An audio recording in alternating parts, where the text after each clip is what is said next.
Hi,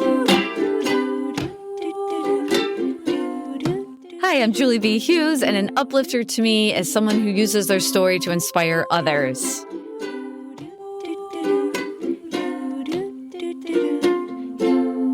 Welcome to the Uplifters podcast, where I get to talk to amazing, inspiring women every week. Women like Taylor Scott, who at just 26 years old has already founded the RVA Community Fridges, which is a community fridge program that serves a food apartheid community in Richmond, Virginia.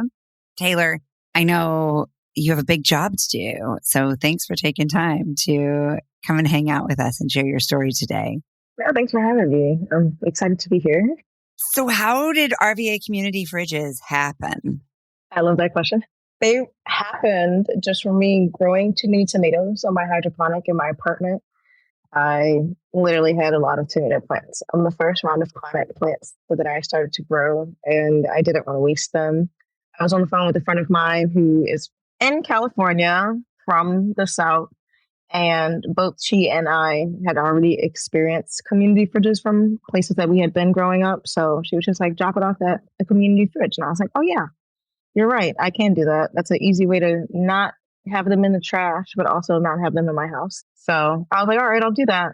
And I just reached out to my friends on my Instagram. It's like, anybody want to put a community fridge up with me? And some friends were really interested. I had a friend that was an artist who said she'd paint it. One of my friends had a fridge in her backyard from her grandfather. And we just really needed to figure out a place to put it up. There are 14 fridges now. We also partner with our local Richmond Food Not Bombs chapter on a mutual aid kitchen, and we both cook in there once a week.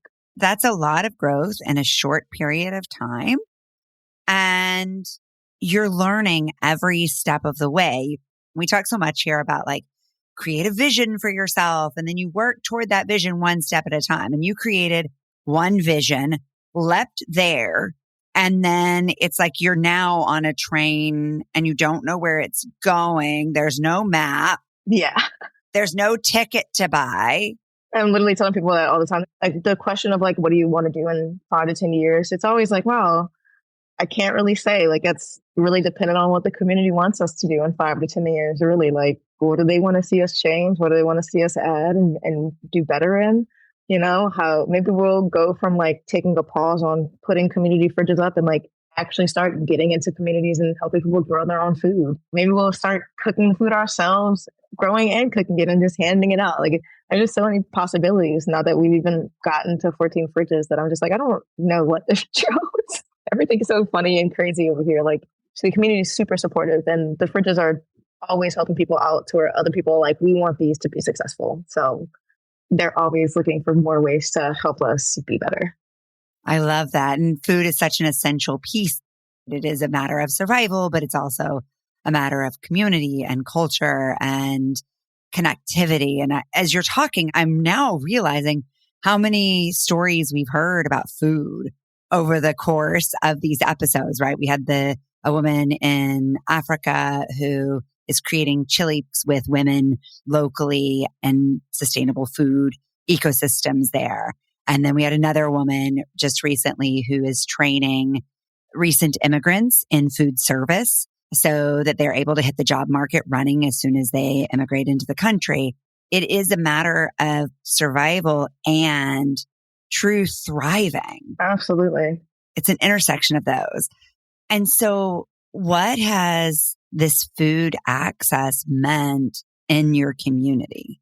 Honestly, I don't even know how to put into words how much the fridges mean to people, because I don't think that I can conceptualize that.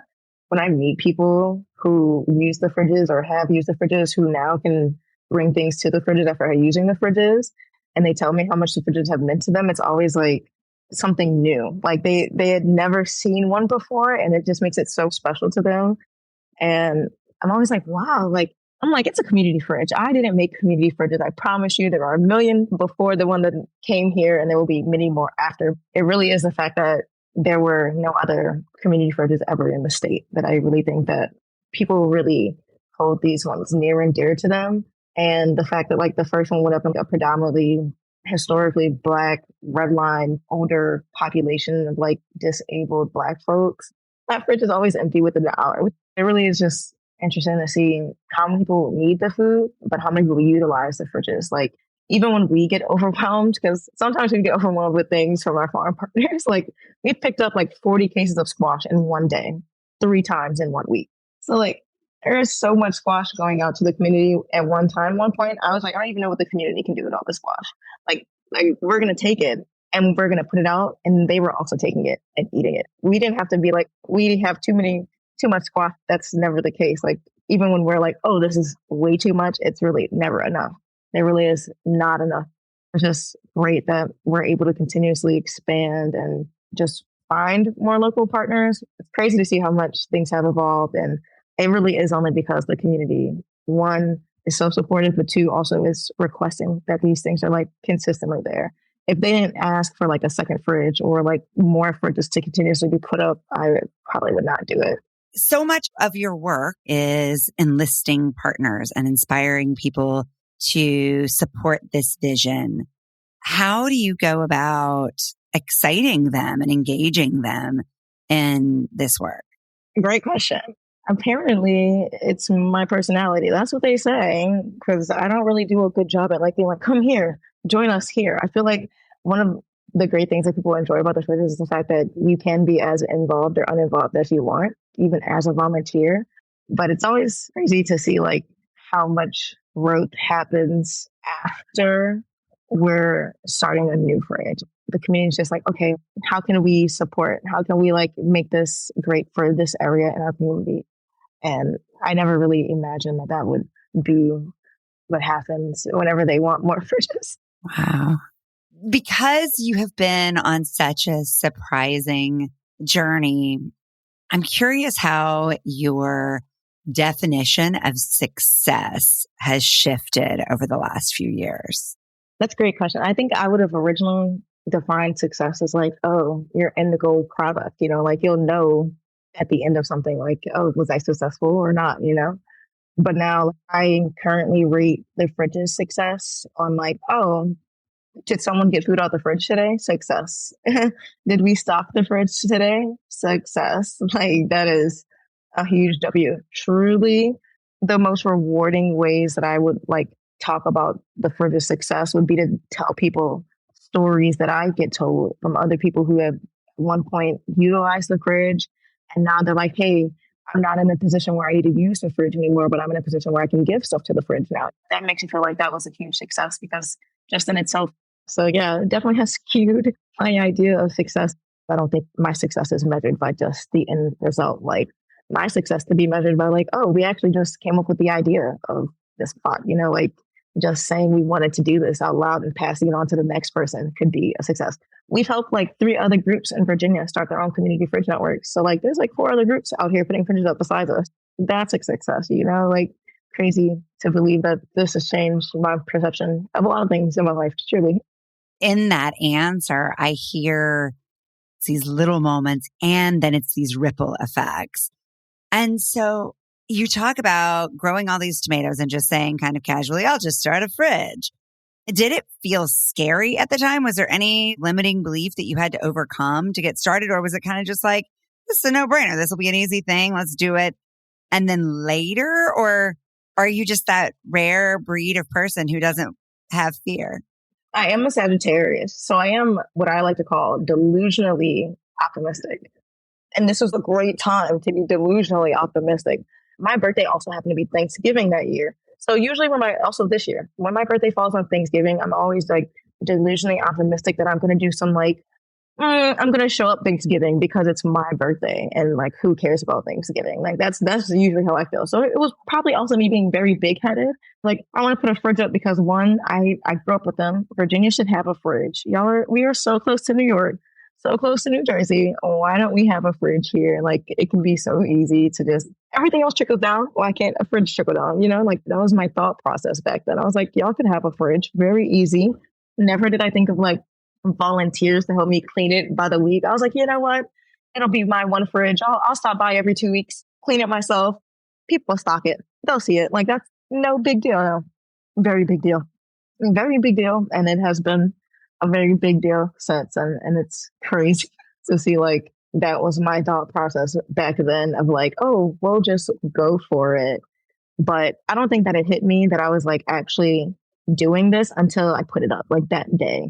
And people were coming there asking if there were more fridges, saying that they really appreciate it, really asking like, is this food really free? Because like I had my friends come and stock the fridge that day. So it was extremely stocked. And I attempted to tell Instagram as much as possible back then, which I'm surprised that it was actually that stocked. Not that I look at how many people we have like following us and how much we can provide for a grand stocking for a fridge. I'm like, I can't imagine how we did that for the first one.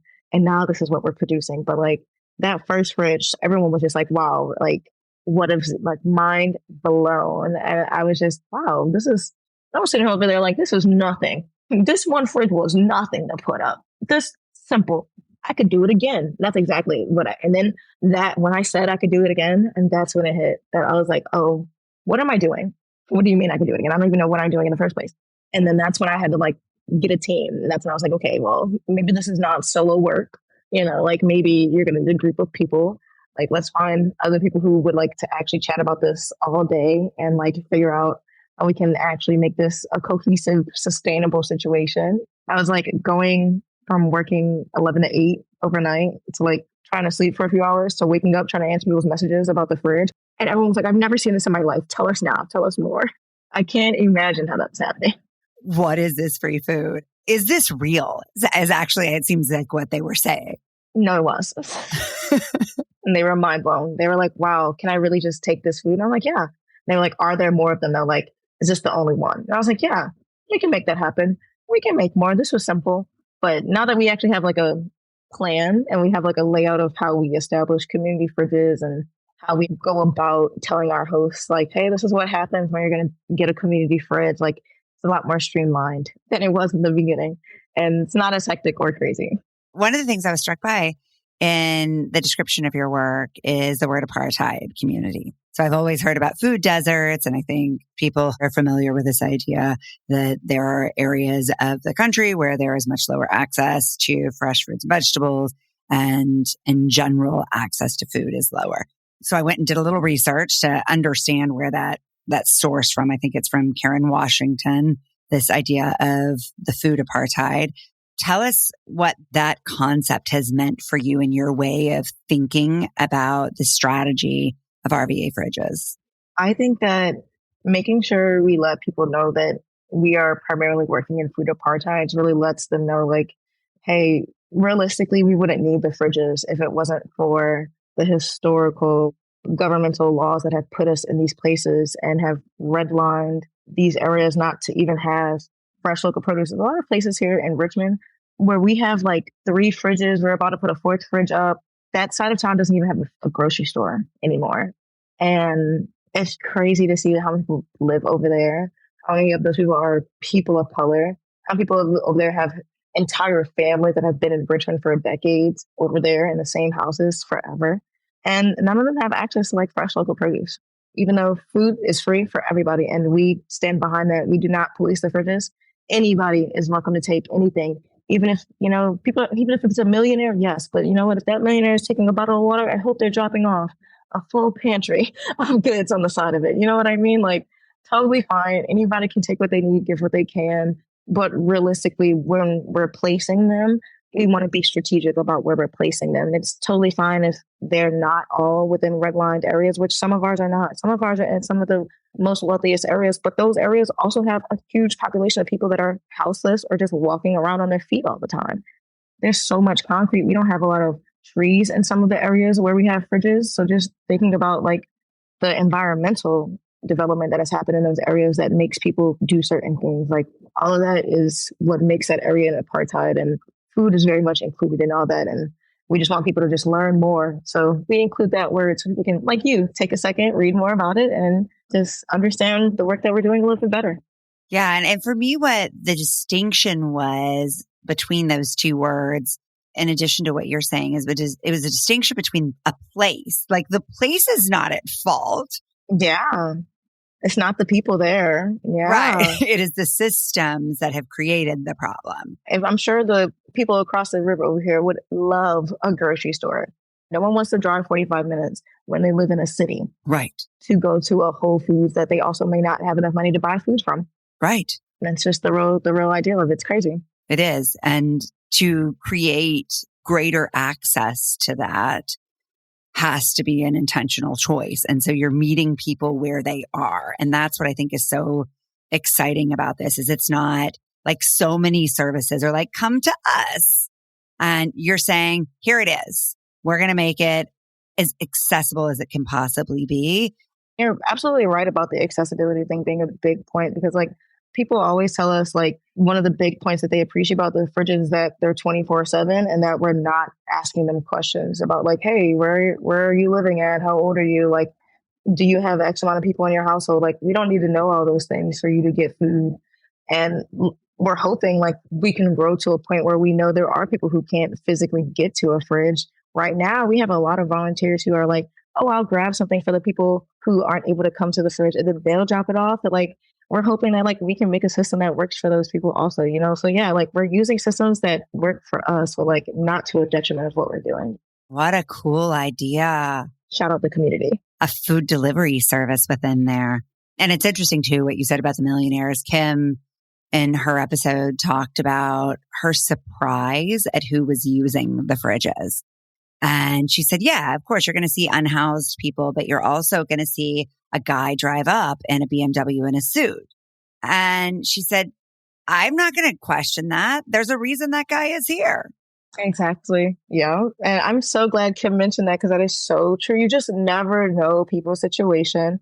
And it's just like one of the main reasons why I think community fridges are so loved because they are for everyone. And we're really never trying to be like, you can't get food. You know, like that's not what we're here for.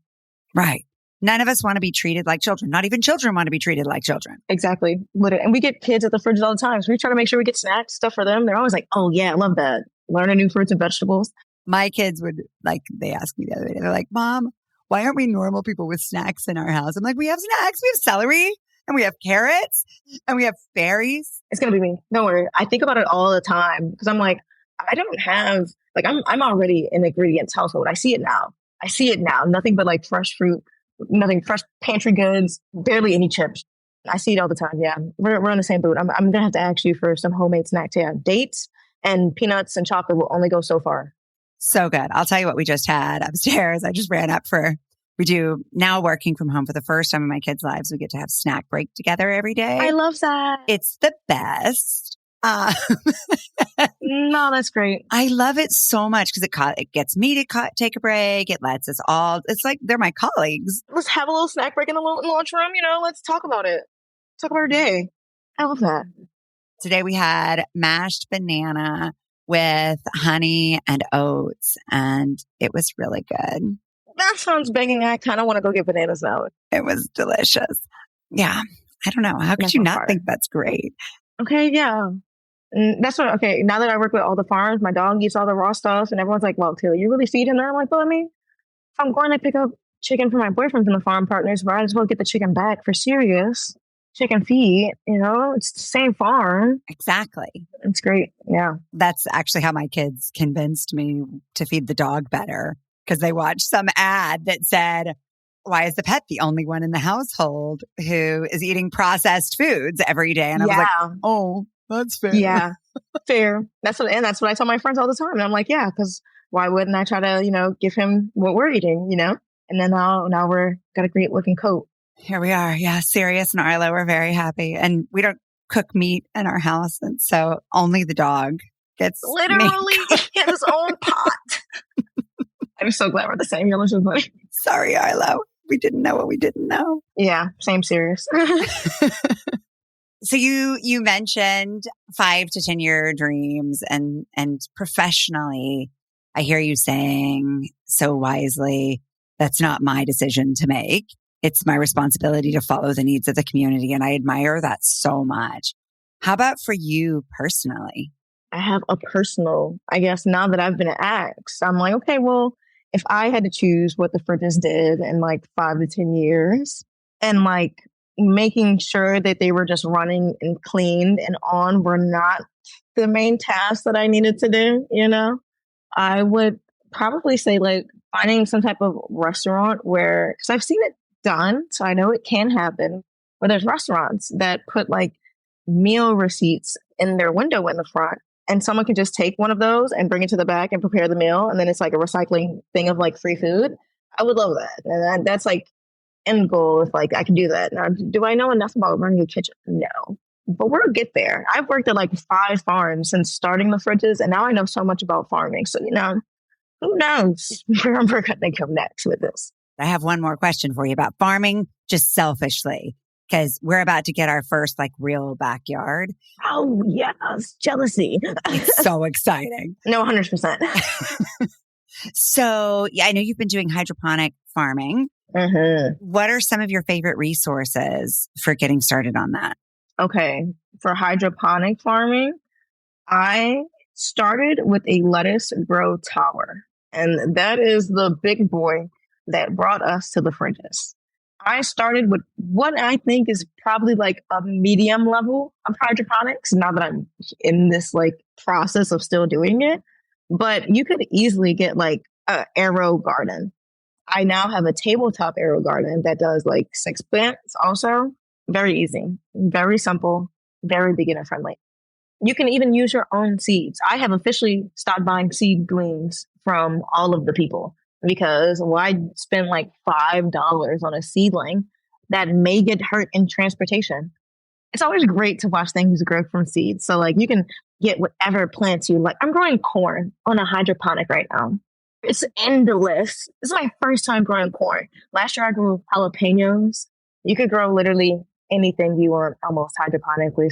I love my garden time.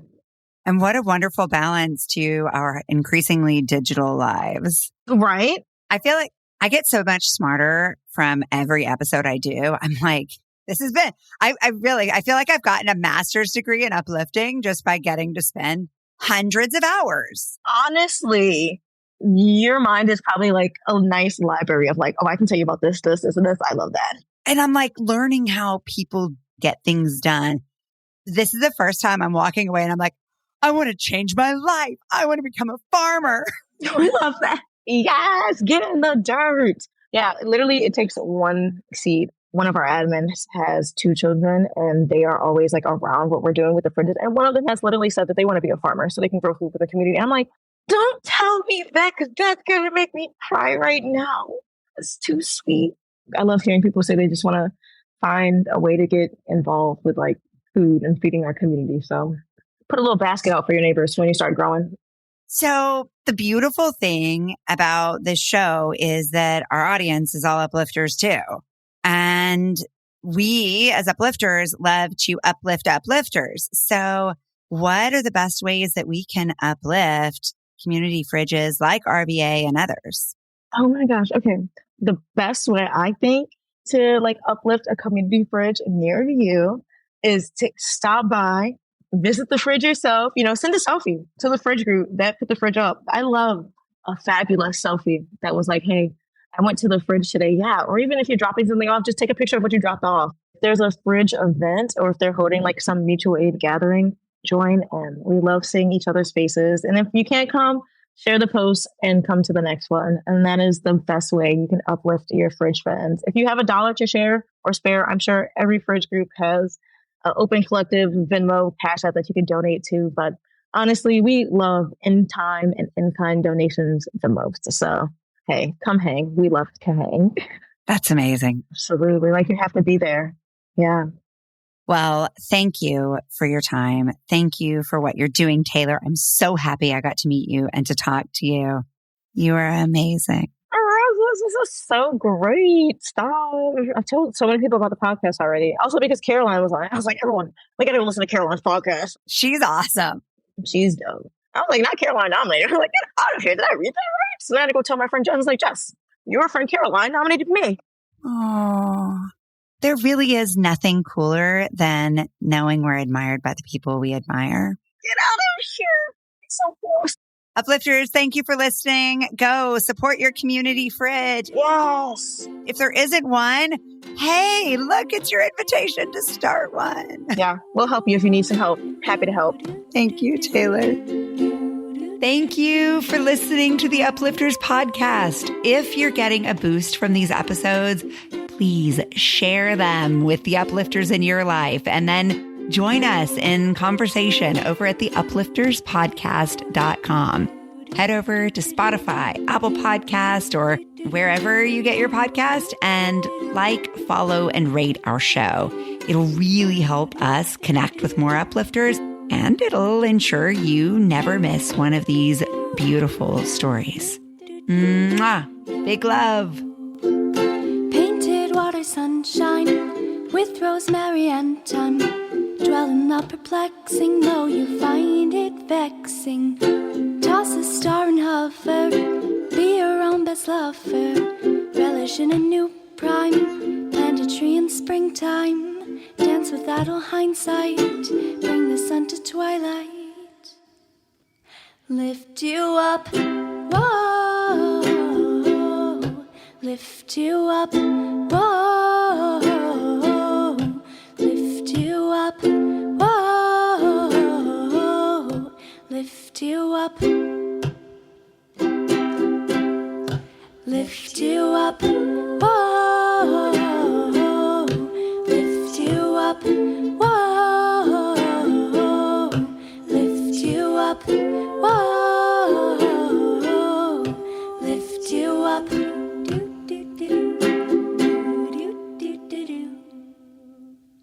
Beautiful. I cried. It's that little thing you did with your voice. Right? In the pre-chorus, right? I was like, Mommy, I had to cry quietly. Mommy, stop crying. You're disturbing the peace.